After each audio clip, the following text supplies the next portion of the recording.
اعوذ باللہ من الشیطان الرجیم بسم اللہ الرحمن الرحیم رب اشرح لی صدری ویسر لی امری واحلل عقدۃ من لسانی یفقہوا قولی۔ محترم اساتذہ کرام اور عزیز طالبات، دنیا کے سب سے عظیم انسان کی زندگی کے بارے میں جاننے کے لیے آج کی اس نشست کو ترتیب دیا گیا۔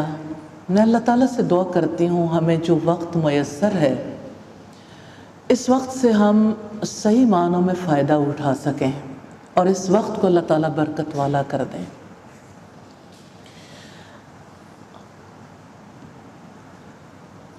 آج کی اس نشست کا، اس تقریب کا عنوان ہے دور نبوی میں نوجوانوں کا کردار۔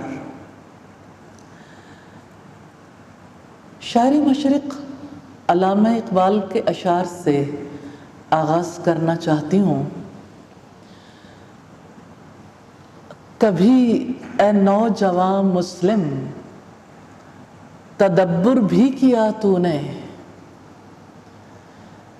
کبھی اے نوجوان مسلم تدبر بھی کیا تو نے، وہ کیا گردوں تھا تو جس کا ہے ایک ٹوٹا ہوا تارا،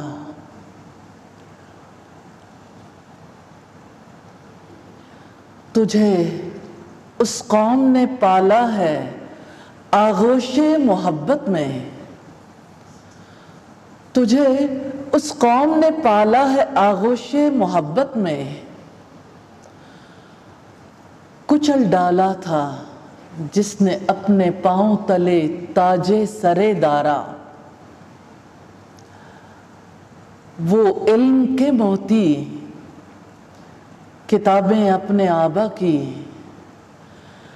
انہیں دیکھیں جو یورپ میں تو دل ہوتا ہے سی پارا، تجھے آبا سے اپنے کوئی نسبت ہو نہیں سکتی کہ تو گفتار وہ کردار، تو ثابت وہ سیارہ، گنوا دی ہم نے جو اسلاف سے میراث پائی تھی، سریا سے زمیں پر آسمان نے ہم کو دے مارا۔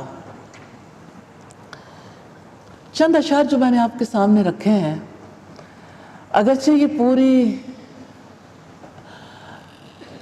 طویل نظم ہے جو سامنے رکھتی تو حالات پر اور زیادہ اچھے طریقے سے غور و فکر کرنے کے قابل ہوتے۔ سوچیں آلموسٹ ایک صدی پہلے یہ اشعار کہے گئے،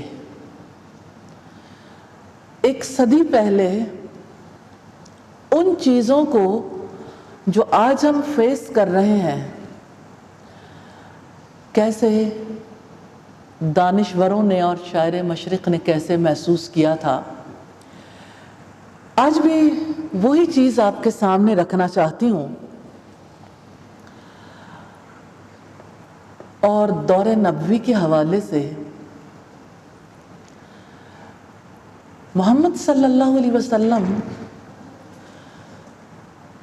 جس معاشرے میں تھے اور جس معاشرے میں آج ہم ہیں، دونوں میں اتنا فرق کیوں ہے؟ کل کا نوجوان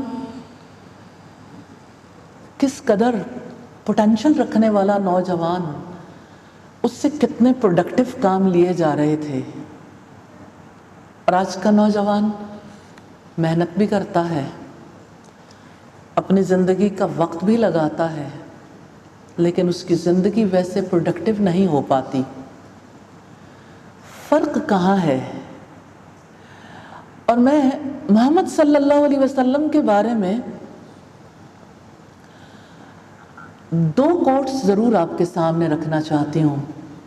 ایک تو کارلائل کا، اور دوسرا ایک اور صاحب ہیں جنہوں نے کہا محمد صلی اللہ علیہ وسلم کے بارے میں کہ وہ نبیوں کے ہیرو تھے،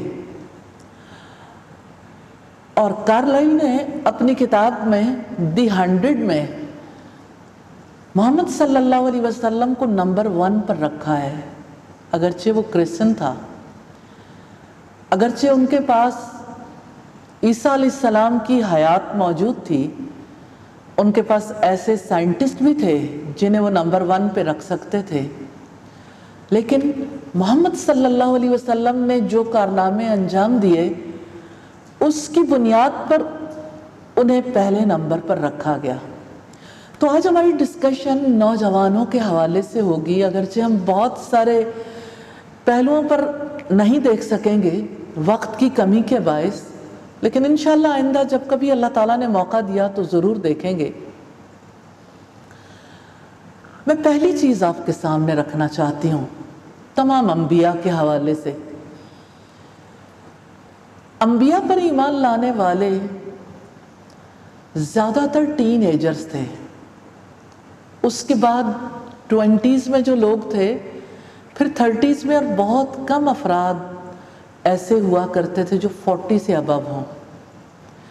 اور ہمارے ایک مشہور مفسر ہیں، وہ لکھتے ہیں کہ انبیاء پر ایمان لانے والوں میں مصلحت کوش بوڑھے شامل نہیں تھے.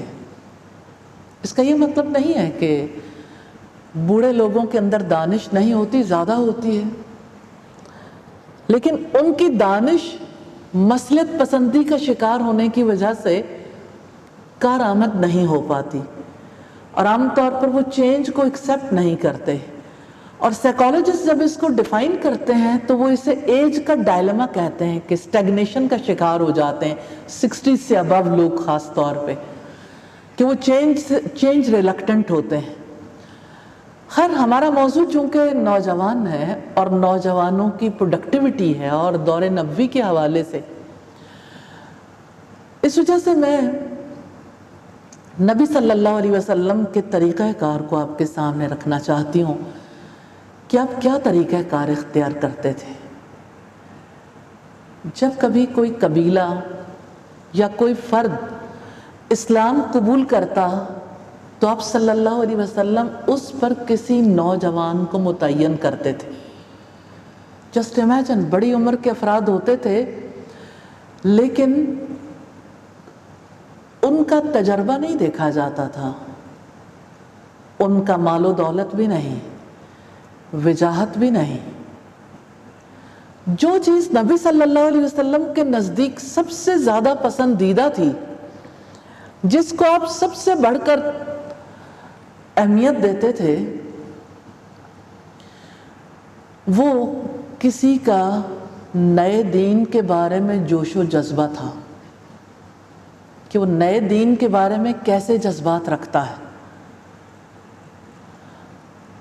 اور جذبات رکھنے والے کے جذبوں کو، خالی جذبوں کو بھی نہیں دیکھا جاتا تھا، یہ دیکھا جاتا تھا کہ کون دین کا علم، اصول شریعت کو زیادہ جاننے والا ہے، نالج میں کون آگے ہے اور عمل میں کون آگے ہے. عمر بن سلمہ رضی اللہ تعالیٰ عنہ کہتے ہیں کہ میرے قبیلے کے کچھ لوگ نبی صلی اللہ علیہ وسلم کے پاس آئے اور انہوں نے اسلام قبول کر لیا. جب وہ جانے لگے تو نبی صلی اللہ علیہ وسلم سے کہا کہ آپ ہمیں یہ بتائیے کہ ہم نماز کیسے پڑھیں گے، ہم میں سے امامت کون کروائے گا، لیڈرشپ رول کون پلے کرے گا، کہ سب ایک برابر ہیں، کسی کو بھی زیادہ علم نہیں ہے. آپ صلی اللہ علیہ وسلم نے فرمایا جو ان میں سب سے زیادہ قرآن کا جاننے والا ہو.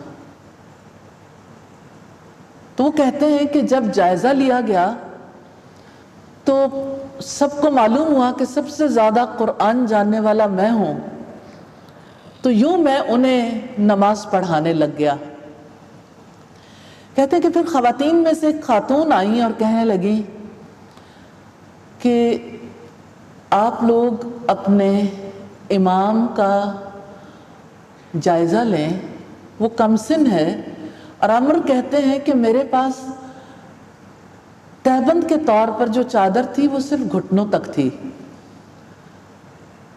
تو خواتین نے کہا کہ آپ اپنے امام صاحب کو دیکھیے، ان کے لیے کوئی لباس کا انتظام کر دیجئے، کیونکہ جب یہ امامت کرواتے ہیں تو ان کو پرابلم ہوتی ہے۔ اس طرح سے لوگوں نے مل کے انہیں پہلا سوٹ گفٹ کیا تو کہنے لگے مجھے بہت خوشی ہوئی۔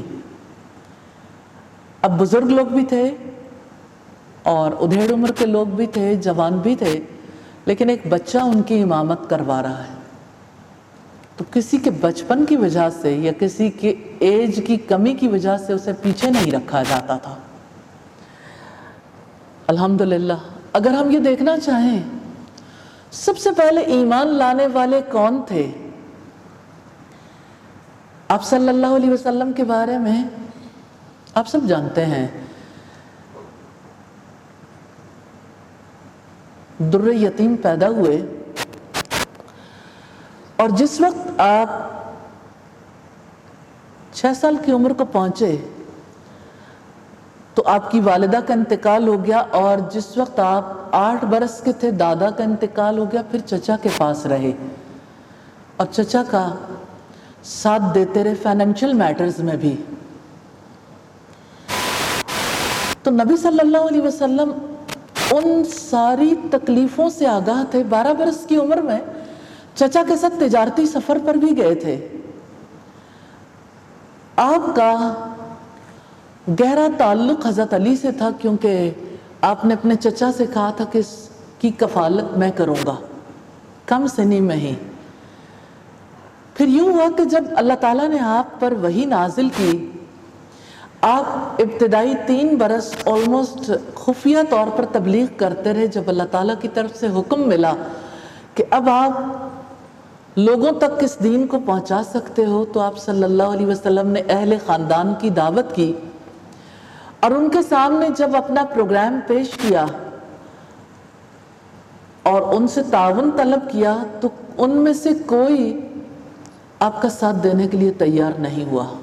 وہ انٹرنیشنل ٹریڈرز تھے، خوب سمجھ بوجھ رکھتے تھے، لیکن نبی صلی اللہ علیہ وسلم نے جو تبدیلی لے کر آنی تھی اسے پہچان نہیں سکے تھے۔ ایک سوکھی پتلی ٹانگوں والا بچہ اٹھ کھڑا ہوا اور کہنے لگا میں آپ کا ساتھ دوں گا۔ 13 ایئرز ایج تھی اس وقت سیدنا علی رضی اللہ تعالی عنہ کی،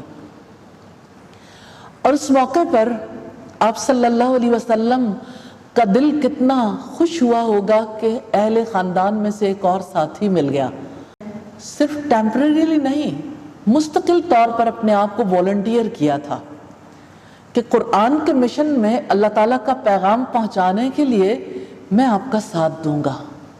تو وہ ابتدائی قرآن والنٹیئر تھے جنہوں نے رب رحمان کا پیغام دنیا تک پہنچانے کے لیے نبی صلی اللہ علیہ وسلم کا پوری حیات میں ساتھ دیا۔ الحمدللہ اگر آج ہم دیکھنا چاہیں کہ آپ کے ساتھیوں کی کیا ایج تھی، حضرت ابو بکر کے ماں سوا سیدنا عمر کو دیکھیے نوجوان تھے، سیدنا عبد الرحمن بن عوف کو دیکھیے نوجوان تھے، سیدنا عثمان کو دیکھیے نوجوان تھے۔ آپ پر ایمان لانے والے زیادہ تر لوگ نوجوان تھے، اور نوجوانوں کے ذمے کس نوعیت کے کام تھے؟ اگر دور نبوی میں ہم مدنی زندگی میں دیکھیں تو آپ صلی اللہ علیہ وسلم نے صفہ کا چبوترا بنوایا تھا اپنے گھر کے سامنے تاکہ لوگوں کو تعلیم دی جا سکے۔ آج جب ہم اس کا تجزیہ کرتے ہیں تو ڈاکٹر حمید اللہ پچھلی صدی کے بہت بڑے اسکالر جو فرانس رہے اور جنہوں نے حیات نبی پر بہت ساری کتب تحریر کی ہیں اور تحقیق میں الحمدللہ مسلمز ہی نہیں نان مسلمز ان کے بڑے معترف ہیں، ان کی خدمات کا اعتراف کرنے والے۔ تو ڈاکٹر حمید اللہ صدیقی لکھتے ہیں کہ نبی صلی اللہ علیہ وسلم نے صفہ کے چبوترے پر اعلیٰ تعلیم کا بھی اہتمام کیا تھا، لیکن ابتدائی تعلیم یعنی لکھنا پڑھنا سکھانا اور لینگویجز سکھانا اس کے لیے نوجوانوں کی ڈیوٹی ہوتی تھی۔ اور اب ترتیب دیکھیے، سبحان اللہ، یعنی آپ امیجن نہیں کر سکتے۔ آج بھی اگر ہم اپنے تعلیمی سسٹم کو دیکھیں تو ہمارا تعلیمی سسٹم ویک ہے، نبی صلی اللہ علیہ وسلم نے ہر 10 افراد پر ایک عریف مقرر کر رکھا تھا، اور یہ سسٹم صرف مدینہ میں نہیں تھا. آپ صلی اللہ علیہ وسلم نے نوجوانوں کو باہر بھی کام کرنے کا موقع دیا تھا. جیسے سیدنا معاذ بن جبل نوجوان تھے اور آپ نے انہیں یمن کا گورنر بنا کر بھیجا، اور 3 علاقوں میں انہوں نے گورنری کے فرائض انجام دیے. لیکن آپ حیرت زدہ رہ جائیں گے کہ کوئی گورنر جو ہے وہ انتظامی امور کو بھی دیکھتا ہے، وہ نماز کے لیے امامت بھی کرواتا ہے، لیکن تعلیمی نظام کا قائد ہے. سیدنا معاذ بن جبل کے بارے میں حیرت ہوتی ہے. یہ وہ شخصیت ہیں، کمسن تھے، جن کے بارے میں ایک بہت ہی پیاری روایت ملتی ہے. آپ صلی اللہ علیہ وسلم نے ایک بار سیدنا معاذ کے کندھے پہ ہاتھ رکھ کر کہا، اے معاذ، میں آپ سے بہت محبت کرتا ہوں. جس سے اللہ کے رسول محبت کریں اس کا کیا درجہ ہے. اے معاذ، میں آپ سے بہت محبت کرتا ہوں، ہر فرض نماز کے بعد یہ دعا کرنی نہ بھولنا.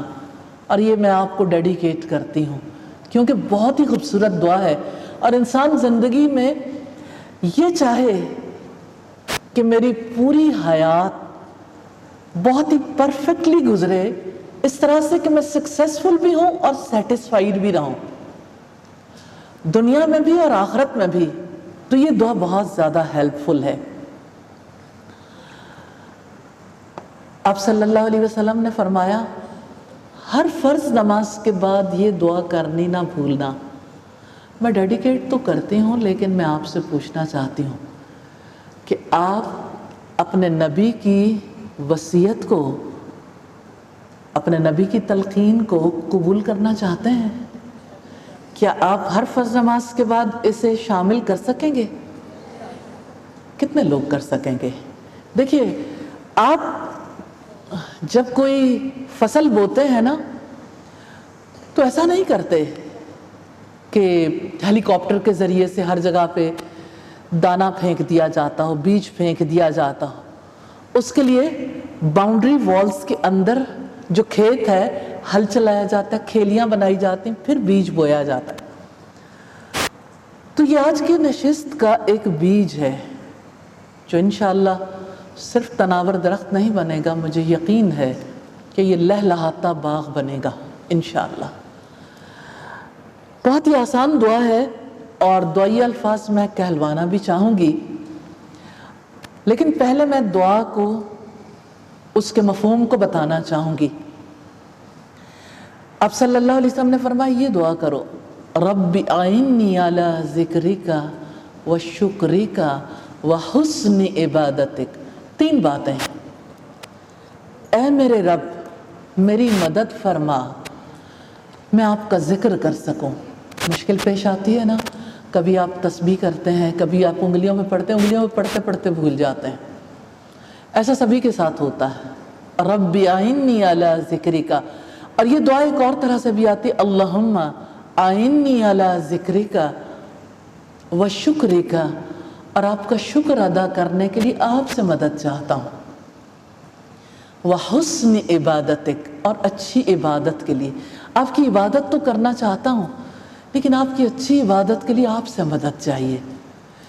3 باتیں ہیں، ذکر، شکر اور اچھی عبادت. تو قرآن حکیم سے ہم دیکھتے ہیں اللہ تعالیٰ کا فرمان ملتا ہے، وَلَذِكْرُ اللَّهِ أَكْبَرُ. اللہ کا ذکر وہ تو بہت بڑی چیز ہے. اب دیکھیے، آپ کے موبائل میں اور آپ کی جو ڈیوائسز آپ یوز کرتے ہیں اس میں جتنی میموری ہوتی ہے نا، اتنا کچھ ہی آپ اس میں فیڈ کر سکتے ہیں. ہماری زندگی ایسی ہے، ایک مثال سے سمجھیے، وہ مثال جو کائنات سے آپ دیکھتے رہتے ہیں. دیکھیں، آسمان کی تڑپتی ہوئی بجلیاں جو ہے نا، وہ زمین کے مرکز تک پہنچنے کے لیے ہر راستے کی چیز کو چیر پھاڑ کے جلا کے راکھ کر کے وہاں تک پہنچنا چاہتی ہیں، کیونکہ ان کی اصل زمین کے اندر ہے۔ جہانوں کے بادشاہ نے انسان کو بتایا کہ تمہاری اصل زمین میں نہیں ہے۔ کیا آپ سوچ سکتے ہیں کہ آپ زمین کے باشندے ہونے کے باوجود اصلاً زمین کے نہیں ہیں؟ آپ کی اصل تو آسمان میں ہے، کیونکہ آپ کے رب نے فرمایا وَنَفَخْتُ فِيهِ مِن رُوحِي، میں نے انسان میں اپنی روح پھونکی ہے۔ تو اللہ تعالیٰ نے اپنی روح جو انسان میں پھونکی ہے، وہ روح بے قرار رہتی ہے، اس بے قراری کو قرار چاہیے، اور اللہ کے ذکر کے سوا کسی طرح سے قرار نہیں آتا۔ اور قرآن ہمیں بتاتا ہے الا بذکر اللہ تطمئن القلوب، سن لو اللہ کی یاد میں، اللہ تعالیٰ کے ذکر میں دلوں کا اطمینان ہے۔ اس کی پہلی وحی اقرا ہے، پڑھو، تو مصحف کی پہلی آیت ہے الحمدللہ رب العالمین، تمام تعریفیں، تمام شکر اللہ تعالیٰ کے لیے ہے جو سارے جہانوں کا پالنے والا ہے۔ یہ شکر کیا ہے؟ نعمتوں کا اعتراف، پھر اس کا اقرار۔ ریلی آپ اگر کسی کے لیے کوئی اچھا کام کرتے ہیں اور اس کی کوئی پرواہ نہ ہو تو آپ کا دل دکھی ہو جاتا ہے، اور جو آپ کے حسن معاملہ پر آپ کے سامنے اس کا اعتراف کرتا ہے، آپ کا دل اس کے بارے میں اچھے جذبات سے بھر جاتا ہے۔ حقیقت یہ ہے کہ شکر بہت بڑی چیز ہے۔ اگر آپ اپنے زندگی میں دیکھیں، جتنی جی چاہے کتابیں پڑھ لیں، علوم حاصل کر لیں، ڈگریاں لے لیں، اگر کسی نے شکر نہیں سیکھا، اگر کسی کے اندر گریٹیٹیوڈ نہیں ہے، آج دنیا بھر کے لوگ، دنیا بھر کے انسان، خواہ وہ کسی مذہب سے ہوں، گریٹیٹیوڈ کے لیے ایک ڈے مناتے ہیں۔ UN کے تحت ایک ڈے منایا جاتا ہے، کیونکہ ہر انسان محسوس کرتا ہے کہ گریٹیٹیوڈ بہت بڑی چیز ہے، شکر ادا کرنا بہت بڑی چیز ہے۔ اور اللہ پاک نے فرمایا لَإِن شَكَرْتُمْ لَأَزِيدَنَّكُمْ، اگر تم شکر ادا کرو گے میں تمہیں اور زیادہ دوں گا۔ اگر آپ یہ دیکھنا چاہیں سکسیس کی کیا ہے، شکر گزاری، وہی انسان کامیاب ہے جو شکر گزار ہے۔ جس نے زندگی میں شکر گزاری نہیں سیکھی وہ مٹی کا ڈھیر ہے، تو قبر میں جا کے دوبارہ مٹی ہو جائے گا، لیکن حساب کتاب بڑا کڑا ہوگا، کیونکہ ناشکرا پن سب سے بڑا جرم ہے۔ جو کافر ہے نا، وہ بھی اللہ تعالیٰ کی نعمتوں کا ناشکرا ہے۔ عجیب بات ہے، کافر کا بھی وہی روٹ ہے، کفران نعمت کا بھی وہی روٹ ہے، اور اس کا مطلب کیا ہے؟ کافارہ کا چھپانا۔ تو جو نعمت کا شکر ادا نہیں کرتا، وہ نعمت جس نے دی ہے، دینے والے کے احسان کو چھپا دیتا ہے۔ اللہ تعالیٰ نہیں چاہتے کہ انسان اتنا برا ہو جائے کہ وہ اپنے عطا کرنے والے کو ہی نہ پہچانے۔ تو آپ صلی اللہ علیہ وسلم نے شکر گزاری کی تلقین کی، اور تیسری حسن عبادت کی، اچھی عبادت کی۔ ریلی عبادت کرنا ہمارے اختیار میں نہیں ہے، اللہ تعالیٰ کی توفیق سے ممکن ہے۔ عبادت ہماری زندگی کا مقصد ہے، لیکن اللہ تعالیٰ چاہیں تو ہم اس کی عبادت کر سکتے ہیں۔ آپ نے سیدنا معاذ بن جبل سے کہا کہ آپ ہر فرض نماز کے بعد اس دعا کو ضرور اپنی دعاؤں میں شامل کر دو۔ میں اللہ تعالیٰ سے دعا کرتی ہوں ہمیں بھی توفیق عطا کر دے۔ حقیقت یہ ہے کہ زندگی میں یہ تین چیزیں بے حد اہم ہیں، ذکر، شکر اور حسن عبادت۔ اگر آپ زندگی میں کچھ نہیں کر سکتے، کم از کم یہ تین کام کر رہے ہیں۔ یہ تین کام آپ کو اللہ تعالیٰ کا پسندیدہ بندہ بننے میں، کامیاب انسان بننے میں، سیٹسفائیڈ بننے میں بہت ہیلپ کریں گے انشاءاللہ۔ اور میں سیدہ معاذ بن جبل کی بات کر رہی تھی، جنہوں نے زندگی میں اس کو جاری رکھا۔ اب ان کا مقام دیکھیے، آپ صلی اللہ علیہ وسلم نے یہ ارشاد فرمایا، قرآن سیکھنا چاہتے ہو 4 لوگوں سے سیکھو۔ ان چاروں میں سے ایک سیدنا معاذ بن جبل تھے۔ اور سیدہ معاذ بن جبل رضی اللہ تعالیٰ عنہ کو آپ صلی اللہ علیہ وسلم نے جب گورنر بنا کر بھیجا تو آپ نے انہیں اس کے ساتھ جو فرائض ادا کرنے کا حکم دیا وہ ایک ایجوکیشن ڈائریکٹر کے نہیں تھے، محض انسپیکٹر جنرل کے بھی تھے۔ اب اس انسپیکٹر کا کام کیا تھا کہ وہ گاؤں گاؤں اور ہر علاقے میں جو تعلیم دی جا رہی ہے، جو سچا علم بانٹا جا رہا ہے، اس کو ایویلیویٹ کریں۔ اور اس کا سسٹم کیا تھا کہ ہر 10 افراد پر ایک عریف مقرر ہوتا تھا اور سارے عریف ڈائریکٹلی گورنر سے کنیکٹڈ ہوتے تھے، اس کو رپورٹ کرتے تھے، اس کو بتاتے تھے کہ ہم نے کیسے ایجوکیٹ کیا، لوگوں کی کیا صورتحال ہے، کیا تبدیلی آ رہی ہے، کیسے لوگوں کی کیریکٹر بلڈنگ ہو رہی ہے اور کس طرح سے سوسائٹی کو نفع پہنچ رہا ہے۔ تو یوں آپ صلی اللہ علیہ وسلم نوجوانوں کے توسط سے تبدیلی لا رہے تھے۔ وہ نوجوان تھے، کسی بزرگ کو تعلیم کی یہ ذمہ داری نہیں سونپی گئی، کسی بزرگ کو کسی علاقے کا گورنر بنا کر نہیں بھیجا گیا، کیونکہ بزرگ مصلحتوں کو شکار ہو جاتے ہیں اور نوجوان اپنے جذبوں کی وجہ سے دن رات محنت کر کے اس کام کو 4 چاند لگا دیتے ہیں۔ الحمدللہ تو آپ صلی اللہ علیہ وسلم نے نوجوانوں سے مشاورت کی، یہ بہت بڑا اینگل ہے۔ آج دنیا حیران ہے کہ نبی صلی اللہ علیہ وسلم کے توسط سے جو انقلاب آیا، کتنی جلد، بہت جلد مسلمان 3 براعظموں پر قابض ہو گئے۔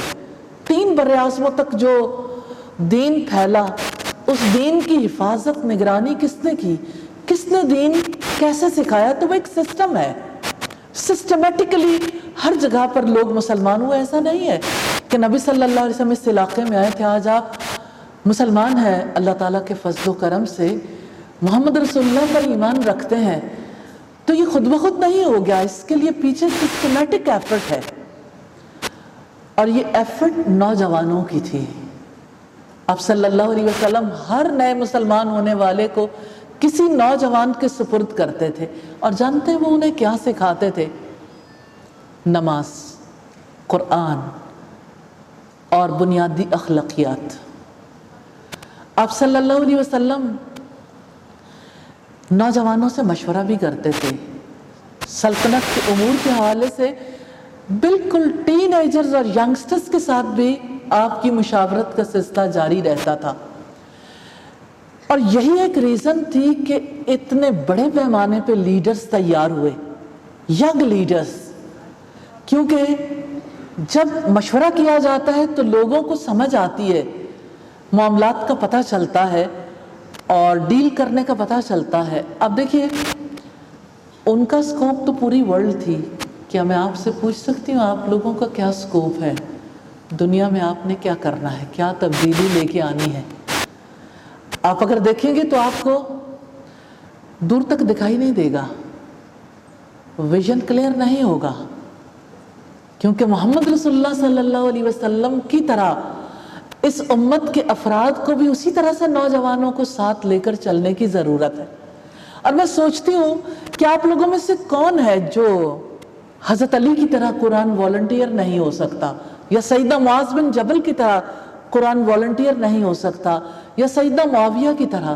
اگر آپ یہ دیکھنا چاہیں کہ اس دور میں کاتبین وحی کون تھے، وہ بھی نوجوان تھے۔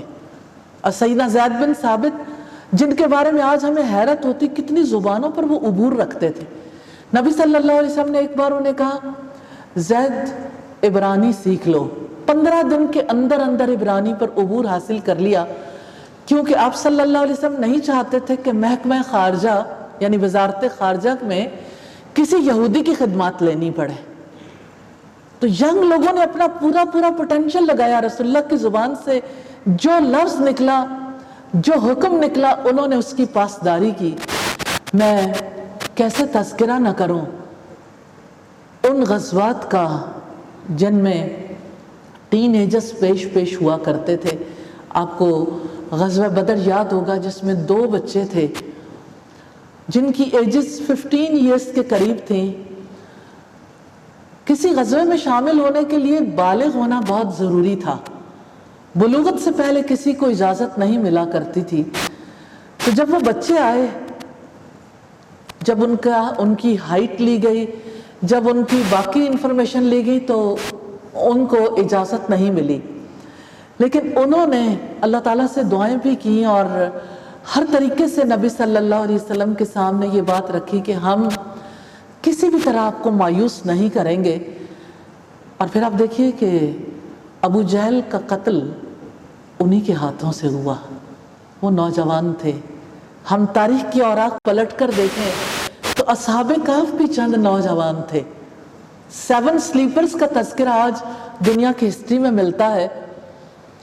7 ایسے لوگ تھے جنہیں اللہ تعالیٰ نے ایک لمبی نیند سلا دیا اس دور میں جب کرسچینٹی قابل قبول نہیں تھی. یہودی کسی بھی طرح سے عیسائیت کو پنپنے نہیں دینا چاہتے تھے اور ایلیٹ کلاس کے بچے تھے جنہوں نے دین کو قبول کیا اور پھر اس کے بعد وہ ایک اپنے گھر والوں کی شدت پسندی کی وجہ سے انہیں ایک غار میں پناہ لینی پڑی اور اللہ تعالیٰ نے انہیں تقریباً 309 برس سلا دیا.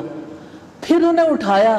اٹھتے ہی انہیں جب بھوک لگی تو انہوں نے ایک ساتھی کو پیسے دیے، کرنسی دی کہ جا کے اچھا کھانا خرید کر لائیں. جب وہ اچھا کھانا خریدنے کے لیے گئے تو سب لوگوں کو پتہ چل گیا کہ یہ تو 300 برس پہلے کے لوگ ہیں. پھر اللہ تعالیٰ نے کس طرح انہیں سلایا. اسی وقت ان کی ڈیتھ ہو گئی. لیکن لوگوں کو جو اس دور میں کنفیوژن میں مبتلا تھے کہ موت کے بعد دوبارہ زندگی ہوگی کیسے ہوگی، اللہ تعالیٰ نے ان کی اس کنفیوژن کو بھی دور کر دیا. تو نوجوانوں نے ہر دور میں بڑا اہم رول پلے کیا ہے اور محض یعنی نوجوانوں کا کام محض علم کا حصول نہیں ہے. علم کے حصول کے ساتھ ساتھ سوسائٹی کی بیٹرمنٹ کے لیے خود سیکھنا اور دوسروں کو سکھانا کل بھی نوجوانوں کا موٹو تھا. کیونکہ نبی صلی اللہ علیہ وسلم نے فرمایا خیرکم من تعلم القرآن وعلمہ، تم میں سے بہترین لوگ وہ ہیں جو خود قرآن سیکھیں دوسروں کو سکھائیں. اور میں کیسے نہ تذکرہ کروں بناتے رسول کا صلی اللہ علیہ وسلم، نبی صلی اللہ علیہ وسلم کی صاحبزادیاں جنہوں نے اپنے والد سے دین کو سیکھا. اور آپ امیجن کریں گے تاریخ کی کتب میں، سیرت کی کتب میں ان کا تذکرہ نہیں ملتا کہ وہ کب ایمان لے کر آئی تھی. ایون کتنی محبت ہے ہماری امت کو سیدہ فاطمہ رضی اللہ تعالی عنہا سے، لیکن سیدہ فاطمہ سب سے پہلے ایمان لانے والوں میں سے تھی. اس کا تذکرہ کہیں نہیں ملے گا. سیدہ زینب، سیدہ ام کلثوم، سیدہ رقیہ اور اسی طرح سے دوسری صاحبزادیاں جو تھیں وہ کب ایمان لے کر آئیں؟ جب نبی صلی اللہ علیہ وسلم پر پہلی وحی آئی تھی تو آپ صلی اللہ علیہ وسلم نے سب سے پہلے حضرت خدیجہ سے تذکرہ کیا تھا. آپ پر سب سے پہلے کوئی مرد ایمان نہیں لایا تھا. کسی سیرت کی کتاب سے آپ کو یہ نہیں ملے گا کیونکہ تعصب بہت ہے. کسی سیرت کی کتاب سے یہ تذکرہ نہیں ملے گا کہ سب سے پہلے 5 خواتین ایمان لائی تھی. میں خواتین کہہ رہی ہوں، ظاہر ہے کہ 4 بچیاں تھیں نبی صلی اللہ علیہ وسلم کی بیٹیاں جو اپنی ماں کے ساتھ ہی ایمان لے آئی تھیں. کیسے؟ پہلا مدرسہ، پہلا اسکول، پہلا تعلیمی ادارہ سیدہ خدیجہ نے ڈونیٹ کیا تھا. اس کے انتظامات سیدہ خدیجہ کے تھے کیونکہ وہ سیدہ خدیجہ کا گھر تھا. اس گھر میں وحی کی تعلیم دی جاتی تھی اور تمام مسلمانوں کو، جن میں آپ کی زوجہ مطہرہ اور آپ کی بیٹیاں بھی شامل تھیں. اور پھر آپ دیکھیے کہ سیدہ عائشہ رضی اللہ تعالی عنہ نوجوان تھیں. آپ صلی اللہ علیہ وسلم کے بعد 48 سال بیوگی کے گزارے. 48 سال اس امت کو تعلیم دیتی رہی. نوجوانی میں سیکھا ہوا ضائع نہیں گیا. کل جب نبی صلی اللہ علیہ وسلم نوجوانوں کو کام سونپ رہے تھے، ایک ڈفرنس ہے آج کے نوجوان میں اور کل کے نوجوان میں. کل کا نوجوان تعلیم یافتہ تھا، آج کا نوجوان تعلیم نہیں رکھتا.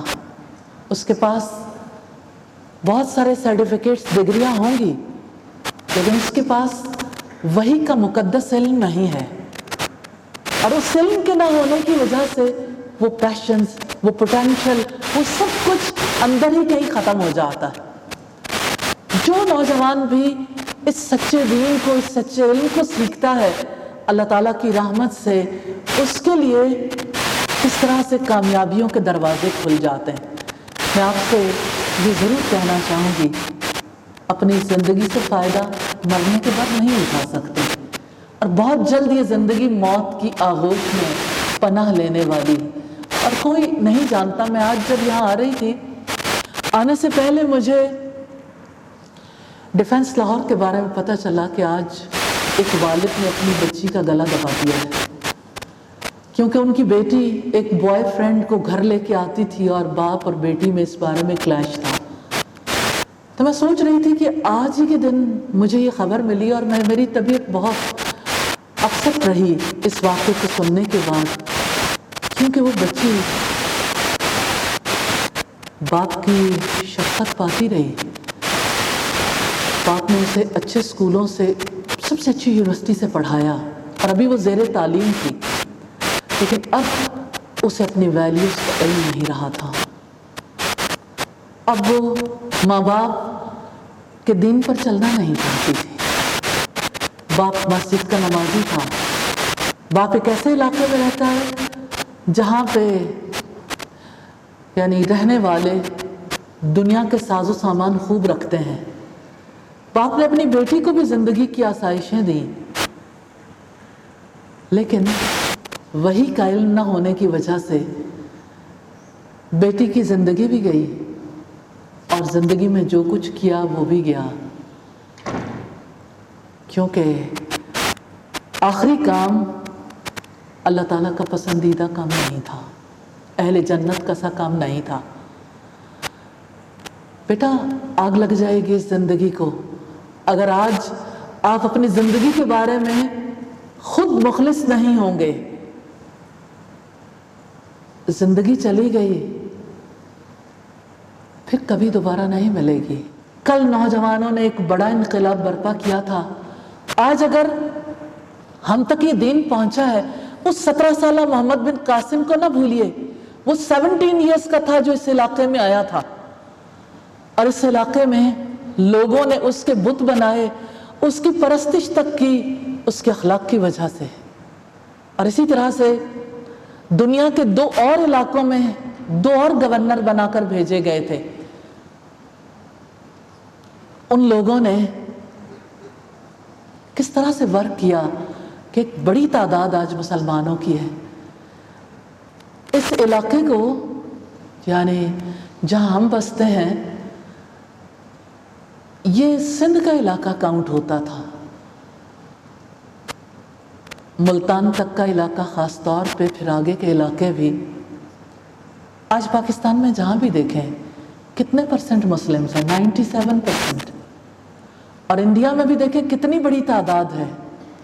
ایک 17 سالہ لڑکا اور دیبل پر آنے والے وہ بزنس مین، اور وہ بھی ینگ لوگ تھے جو یہاں تجارت کرنے کے لیے آئے تھے، لیکن وہ اللہ تعالیٰ کے لیے تجارت کر کے بھی چلے گئے، اللہ تعالیٰ کا پیغام پہنچا گئے۔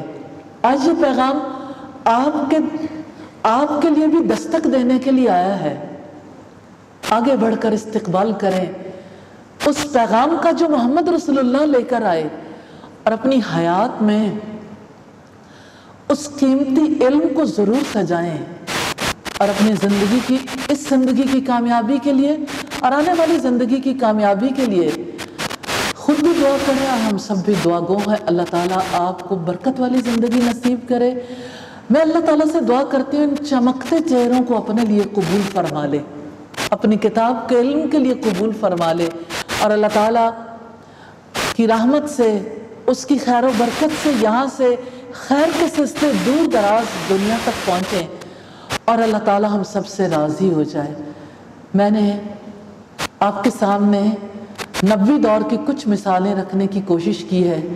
میں اللہ تعالیٰ سے دعا کرتی ہوں، یا اللہ ایسے لوگ ہوں گے، میں نہیں جانتی وہ کس کا دل ہوگا جو آپ کو پسند آ جائے، یا اللہ ہم سب کو اپنے لیے پسند کر لے۔ اور ہمیں اپنی زندگی میں وحی کا علم حاصل کرنے کی اور اس کے مطابق اپنی زندگی کو ڈھالنے کی توفیق عطا فرما دے۔ وہ کام جو محمد رسول اللہ نے کیا صلی اللہ علیہ وسلم، وہ کام ابھی باقی ہے، کیونکہ آپ صلی اللہ علیہ وسلم کے جانے کے بعد بھی آپ ہی آخری نبی رہیں گے، اب دوبارہ کوئی نبی نہیں آئے گا۔ اب یہ کام امت کا ہے، ہر فرد کا ہے، اور اللہ پاک نے فرمایا کنتم خیر امت اخرجت للناس، تم وہ بہترین لوگ ہو جسے لوگوں کے لیے نکالا گیا، تم لوگوں کو نیکی کا حکم دیتے ہو، برائی سے روکتے ہو، اس لیے کہ تم اللہ پر ایمان رکھتے ہو۔ اللہ تعالیٰ آپ کو قرآن مجید کا علم عطا فرمائے، محمد رسول اللہ صلی اللہ علیہ وسلم کی تعلیمات کو سیکھنے کا ذوق و شوق عطا فرمائے، اور اللہ تعالیٰ آپ ہی میں سے ایسے لوگوں کو اٹھائے جو ہیروں جیسے لوگ ہوں، جن کی روشنی کی چکا چوند دنیا تک پہنچے، اور اللہ تعالیٰ ہم سب سے راضی ہو جائے، آمین ثم آمین۔ سبحانک اللہم و بحمدک نشہد ان لا الہ الا انت نستغفرک و نتوب الیک۔ السلام علیکم ورحمۃ اللہ وبرکاتہ۔ نبی صلی اللہ علیہ وسلم نے فرمایا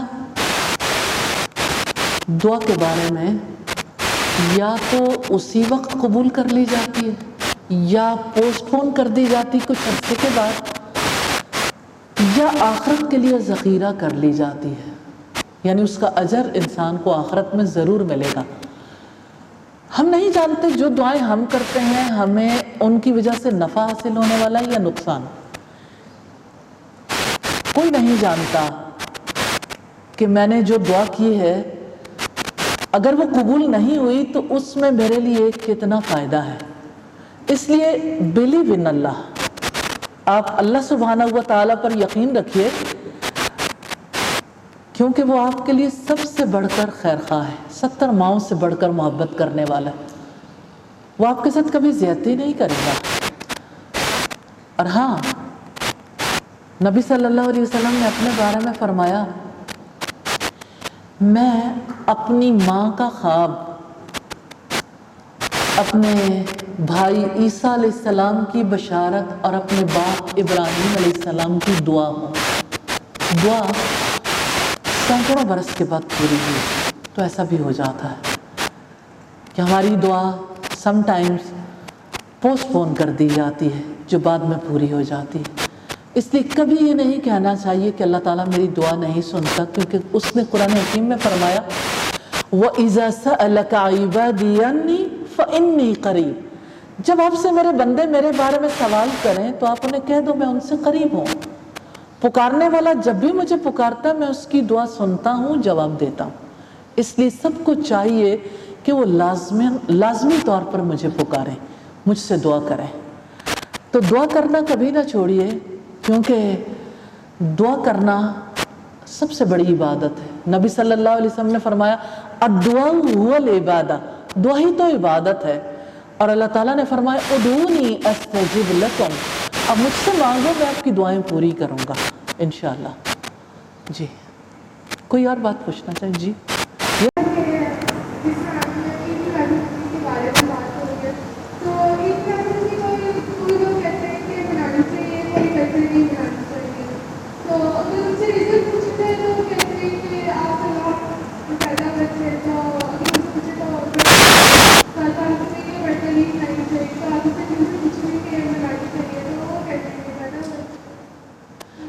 آپ آخر میں آہستہ کر دیتے ہو نا آواز، تو پھر پتہ نہیں چلتا کہ آخری بات کیا ہے۔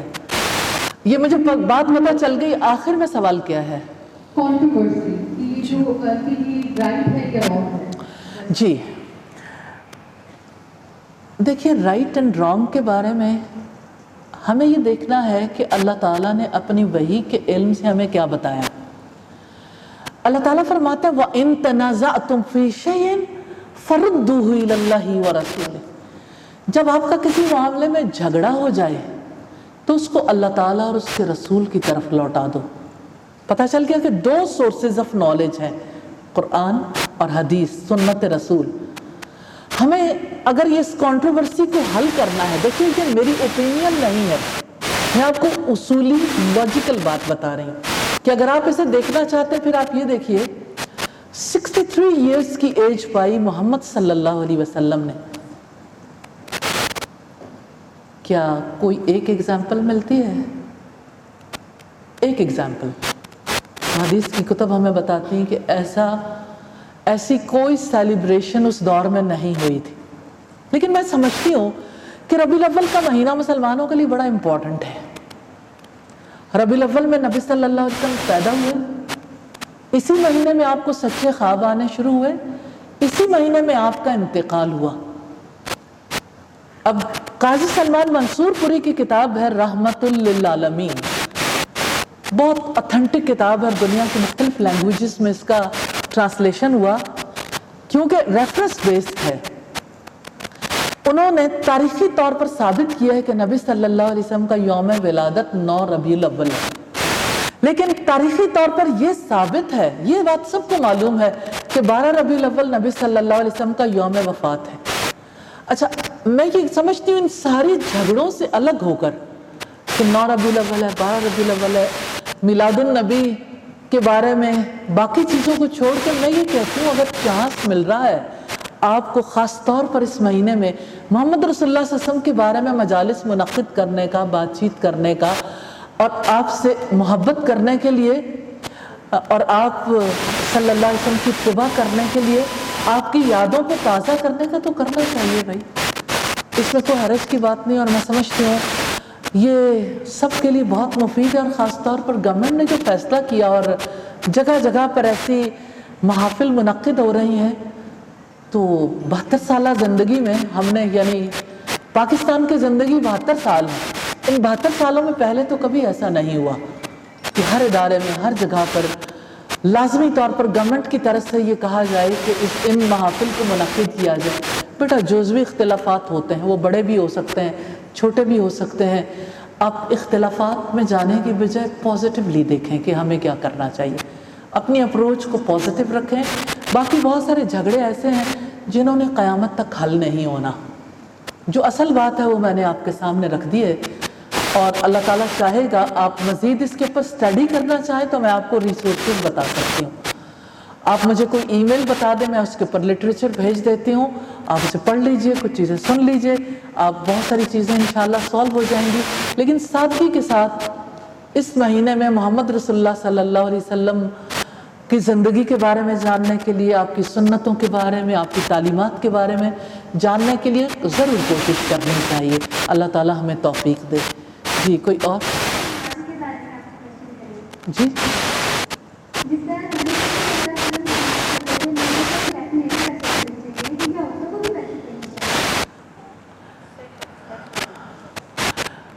بیٹا بات یہ ہے کہ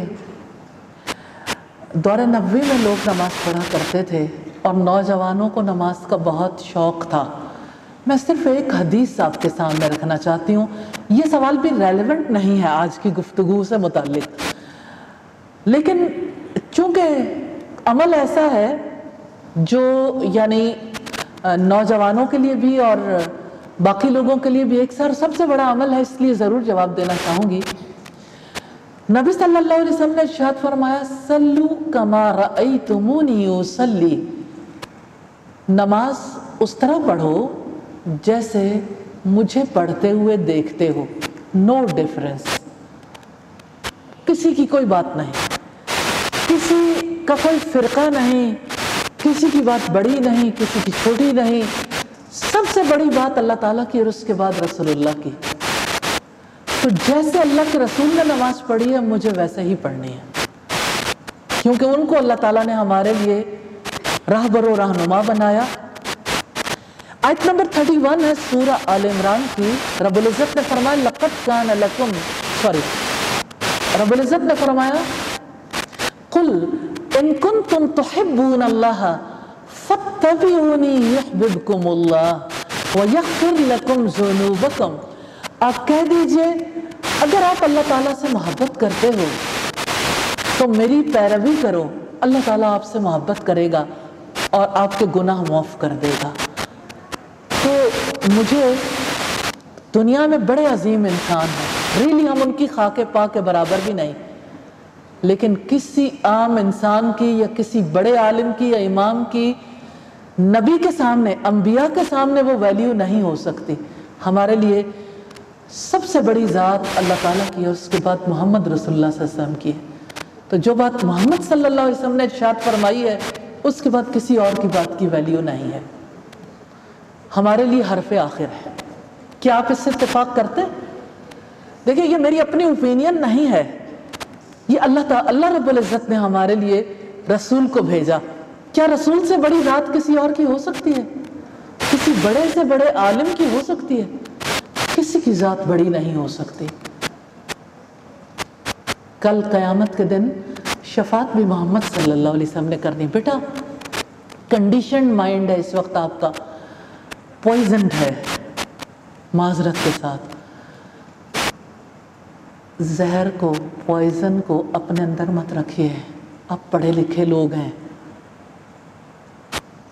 ڈی کنڈیشننگ کرنے کی ضرورت ہے۔ میں آپ سے صرف یہ کہنا چاہتی ہوں کہ جس ماحول میں ہم رہتے ہیں، اس ماحول میں رہتے رہتے ویسا ہی سوچنے لگ جاتے ہیں۔ آپ پڑھے لکھے لوگ ہیں، علم کی بنیاد پر سوچنا سیکھیے،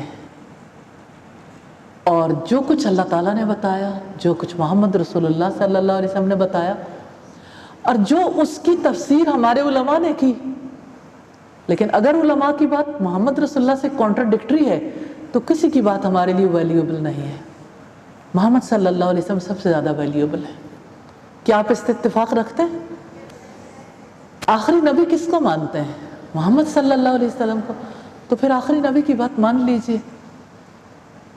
جی، کوئی اور بات کرنا چاہیں؟ جی، وعلیکم السلام۔ جی، آج کل جو ہمارا ایجوکیشن سسٹم ہے، ہم گرلس کو دیکھتے ہیں اسکول لیول پر ایک محدود ان کا دائرہ ہوتا ہے گھر اسکول کا، اور جب تک وہ کہہ دیجیے کہ کچھ سچویشن ہوتی ہے جیسے ہی گرلس جو ہیں وہ ہائر اسٹڈیز کی طرف جانا شروع ہوتی ہے، تو ہمارے ایجوکیشن سسٹم کی وجہ سے کیونکہ ماڈرنزم شاید بچوں میں زیادہ آنا شروع ہو جاتی ہے، تو کہتے ہیں کہ جو ہمارا ایجوکیشن سسٹم ہے ہمارا، وہ کیسے ہونا چاہیے، کس طرح کا ہونا چاہیے انوائرمنٹ کہ بچے جو ہیں جو وہی پہلے ہے اس کو بھی ساتھ ساتھ فالو کر سکے، کیونکہ ہماری ایجوکیشن سسٹم بہت ساری چیزیں ایسی ہوتی ہیں بچوں کو بھی فالو کرنی پڑتی ہے اسٹوڈنٹ بھی، تو کس طرح سے ایک دائرے میں رہ کر کہ ہم آج کی دنیا کے ساتھ بھی بچے چل سکیں ایز اے اسٹوڈنٹ، اور پھر ساتھ ساتھ ہم اپنی اس دائرے میں رہتے ہوئے بھی قرآن و حدیث پر عمل کر سکیں اپنے ایجوکیشنل سسٹم میں۔ حضرت امام مالک کا کوٹ آپ کے سامنے رکھنا چاہتی ہوں۔ امام مالک رحمہ اللہ فرماتے ہیں، اس امت کے آخری حصے کی اصلاح بھی اسی طرح سے ہوگی جس طرح پہلے حصے کی اصلاح ہوئی تھی، اور پہلے حصے کی اصلاح اللہ تعالیٰ کی کتاب سے ہوئی۔ نبی صلی اللہ علیہ وسلم نے فرمایا، ترکت فیکم امرین، میں تم میں دو چیزیں چھوڑے جا رہا ہوں، اگر ان کو مضبوطی سے تھامو گے کبھی گمراہ نہیں ہوگے، کتاب اللہ و سنتی، اللہ کی کتاب اور میری سنت۔ ریلی اللہ تعالیٰ کی توفیق سے، چونکہ میرا تعلق بھی ایجوکیشن سے ہے اور ساری زندگی اس کے اوپر ریسرچز بھی کی ہیں اور اس کو ٹیچ بھی کیا، پریچ بھی کیا، اور میرا خصوصی تعلق دو فیلڈ سے ہے، ایک کریکولم ڈیولپمنٹ سے اور دوسرا بیہیویئر ماڈیفیکیشن سے۔ میری ریسرچ بیسیکلی اور میری زندگی کا کام بیہیویئر ماڈیفیکیشن پہ ہے۔ دو چیزیں ہیں جو آپ کی زندگی میں انقلاب لا سکتی ہیں، کتاب اللہ و سنتی، اللہ کی کتاب اور نبی صلی اللہ علیہ وسلم کی سنت۔ میں نے کالج کے بچوں کے لیے ایک کریکولم ڈیزائن کیا، اور اس کریکولم کو جب انہوں نے اسٹڈی کیا تو ریلی صرف ان کی یعنی اگر ہم ان کی ایجوکیشن کے اعتبار سے دیکھیں تو ان کے گریڈز ان کی میٹرک ایجوکیشن یا او لیولز کی ایجوکیشن کے مقابلے بہت زیادہ اوپر چلے گئے، اور دوسرا اس عرصے میں انہوں نے پورا قرآن ترجمے سے پڑھا، انہوں نے کریکٹر بلڈنگ کے لیے چیزیں پڑھی بھی اور ان کو اپنی زندگی میں لے کے بھی آئے۔ تو ایسے کریکولم ڈیزائن کرنے کی ضرورت ہے، اور ایسے ڈیزائن ہیں بھی، اور دور کے تقاضوں کے مطابق لوگوں کو, بچوں کو جو ہے ان کے بیہیویئرس میں چینج لانے کے لیے اس مائنڈ سیٹ کو چینج کرنے کی ضرورت ہے. ابھی آپ نے کوسچن سے اندازہ لگایا ہوگا ایک خاص مائنڈ سیٹ ہے. ہم جب بھی یہ دیکھنا چاہتے ہیں بات کرنے والا کون ہے, ہم اس کو ٹٹولتے ہیں یہ کس فرقے سے ہے. وہ خاص کوسچنز ہیں, اور وہ کوسچن کس سے ہوگا؟ نماز. وہ کوسچن ہوگا میلاد النبی. اسی طرح سے بہت ساری چیزیں. یہ ہماری ان بچوں کی بات نہیں ہے, پوری سوسائٹی کی یہی صورتحال ہے. میں آپ کو بتانا چاہتی ہوں میرا تعلق کسی فرقے سے نہیں ہے. میں اللہ کی کتاب کی طالب علم ہوں اور اللہ تعالیٰ کی کتاب ہی کو پہنچانا چاہتی ہوں, اور محمد صلی اللہ علیہ وسلم کی تعلیمات کی طالب علم ہوں, اور اسی کے اوپر ریسرچز بھی کرتی ہوں اور وہی ٹیچ اور پریچ کرنے کی کوشش کرتی ہوں. اور میں چاہتی ہوں کہ ان ساری چیزوں سے اوپر اٹھ جائیں ہم, تعصبات سے, فرقہ بندیوں سے اٹھ کے حقیقت کی نظر سے اپنے دین کو سمجھیں اور اس کے مطابق عمل کریں. اللہ تعالیٰ ہمیں توفیق دے. تو یہ تو بہت بڑی آنر کی بات ہے کہ ہم آپ کے سامنے آپ کو سنا, اور میرا کوشچن وہ میم سے ملتا ہی ہے لیکن تھوڑا سا اس میں ڈفرینس ہے. جس طرح سے آپ نے بات کی نوجوانوں کے حوالے سے, ٹھیک ہے, تو آج کل کے نوجوانوں میں ایک مین پرابلم آ رہا ہے کہ سب کچھ ہونے کے باوجود ایک بے چینی سی, ایک اطمینان نہیں ہے کہیں پہ. ہر چیز ان کے پاس موجود ہے, ہر سہولت ہے, اور دنیا کی زندگی میں شاید انہوں نے خود کو اس طرح سے مگن کر لیا ہے کہ ان کے پاس جو ہماری اسپرچل لائف ہے اس کو اسٹڈی کرنے کے لیے ٹائم نہیں ہے. یا اگر ہم نماز کی بات کریں, نماز پڑھنی ہے, ذکر کرنا ہے, جو بھی ہے, لیکن اس میں نہ ٹینشن ہے اور نہ ہی سکون ہے. تو کائنڈلی اس حوالے سے تھوڑے سے سجیشن دیتے ہیں کہ کس طرح سے ہم اس چیز کو ڈیولپ کر سکتے ہیں, اپنے اندر سکون کو, اور مطلب اپنے اندر ایک سکون آ جائے. جب نماز پڑھے تو اٹینشن کو نماز پڑھے. اس بات کو تسلیم کرنا بڑا ضروری ہے. صرف ایک ورڈ کی وضاحت کرنا چاہتی ہوں. جب آپ قرآن مجید کھولتے ہیں تو آپ کو قرآن مجید کی پہلی آیت ملتی ہے ذالک الکتاب لا ریب فیہ. یہ کتاب ہے جس میں کوئی شک نہیں, ھدی للمتقین, متقیوں کے لیے ہدایت ہے. یہ جو لفظ ہدایت ہے نا, اس کے دو میننگز ہیں, نفع مند علم اور دوسرے عمل صالح کی توفیق. آپ علم حاصل کر بھی لیں, عمل کرنے کی توفیق رب دیتا. اور میں نے آپ کو اس کے لیے صرف ایک دعا بتائی ہے, اور آپ کی بات کی وجہ سے میرا خیال ہے دہرانے کا موقع بھی مل جائے گا, اور یہ ہماری آخری بات ہوگی. اللہم, دہرائیے گا, اللہم اللہم اعنی علی ذکرک و شکرک و حسن عبادتک و حسن عبادتک. اللہم اعنی علی ذکرک و شکرک و حسن عبادتک. اللہم اعنی علی ذکرک و شکرک و حسن عبادتک. یہی 3 پوائنٹس ہیں. اللہ کا ذکر کرنا, آپ چاہے سبحان اللہ, الحمدللہ, اللہ اکبر کہیے. اور چلیے میں آپ کو ایک اور چیز بتاتی ہوں. نبی صلی اللہ علیہ وسلم نے فرمایا لا حول ولا قوت الا باللہ کے بارے میں, کنز من کنوز الجنہ, جنت کے خزانوں میں سے ایک خزانہ ہے. کیونکہ انسان اعتراف کرتا ہے نہ نیکی کرنے کی قوت ہے, نہ گناہوں سے بچنے کی طاقت ہے ماں سوائے اللہ تعالیٰ کے. تو آپ دنیا میں کچھ نہیں کر سکتے جب تک کہ اللہ تعالیٰ توفیق نہ دے. دعا ہتھیار ہے, اور 3 کام ہیں جن کے لیے دعا کر لیں گے ہر نماز کے بعد, اللہ تعالیٰ آپ کا حامی و ناصر ہو جائے گا انشاءاللہ. اور ایک چینج آئے گی, ہم نہیں جانتے اس کا وے کون سا ہوگا, اس کی ترتیب کیا ہوگی, لیکن امید اللہ تعالیٰ سے اس کا سبب پیدا کر دے گا انشاءاللہ. ذکر, شکر اور حسن عبادت. اللہ تعالیٰ ہمیں توفیق دے. السلام علیکم ورحمۃ اللہ وبرکاتہ.